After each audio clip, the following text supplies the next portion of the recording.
की रिहाई के हवाले से जो पिटीशन पेंडिंग थी, उस पिटीशन में हम सुबह कोर्ट में अपीयर हुए और हमने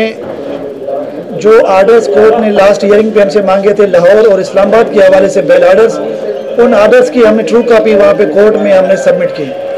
उस वक्त जेल इंतज़ामिया वहाँ मौजूद थी, तो जेल इंतज़ामिया ने ऑब्जेक्शन उठाया कि हमें बेल आर्डर्स नहीं बल्कि हमें रिलीज़ आर्डर्स चाहिए ताकि हम अली अमीन भाई को रिलीज़ कर सकें। उसके बाद कोर्ट से हमने टाइम मांगा और समात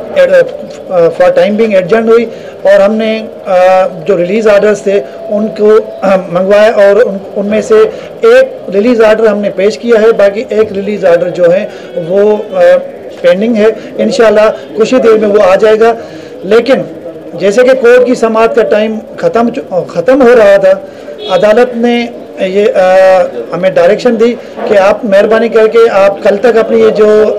समात है उसको कल तक लेके जाएं ताकि आप कल जो है पूरे डॉक्यूमेंट्स के साथ कोर्ट में पेश हों।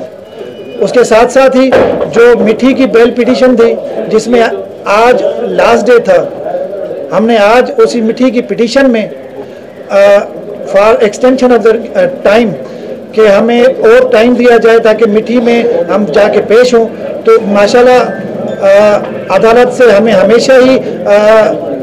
इंसाफ मिला है, इंसाफ की उम्मीद ही है। तो अदालत ने हमें उसी पिटीशन में हमें टाइम दिया और हम 48 घंटों का हमें उसमें टाइम मिला। उसके साथ साथ ही हैदराबाद में हमारे दोस्तों ने पिटीशन फाइल की थी, उस पिटीशन में माशाल्लाह वहीं से भी हमें अली भाई को रिलीफ मिला और उस operation of the FIR has been suspended till the next date of the hearing. तो वो जो FIR है वो उसका भी ऑपरेशन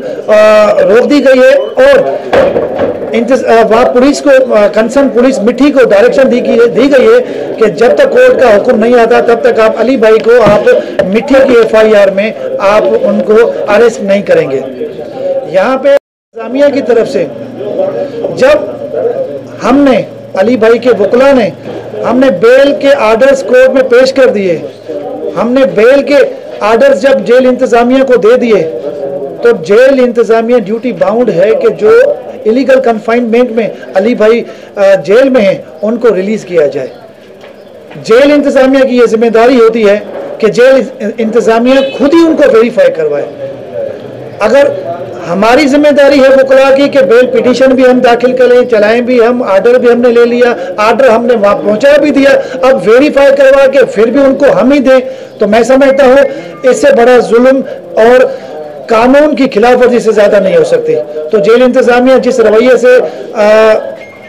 हमारे साथ चल रही है, तो मैं दरख्वास्त करूँगा जेल इंतज़ामिया से कि अली भाई ना कोई क्रिमिनल है, अली भाई ने ना कोई ऑफेंस कमिट किया है। आप देख सकते हैं कि अली भाई के खिलाफ जो सिंध में जो FIRs हुई हैं उनके कंप्लेनेंट देख लें। उनके कंप्लेनेंट या तो कोई चर्सी है या कोई चर्च बेचने वाला है या तो कोई चर्च के केसेस में वो सजा याफ्ता है। सिंध गवर्नमेंट को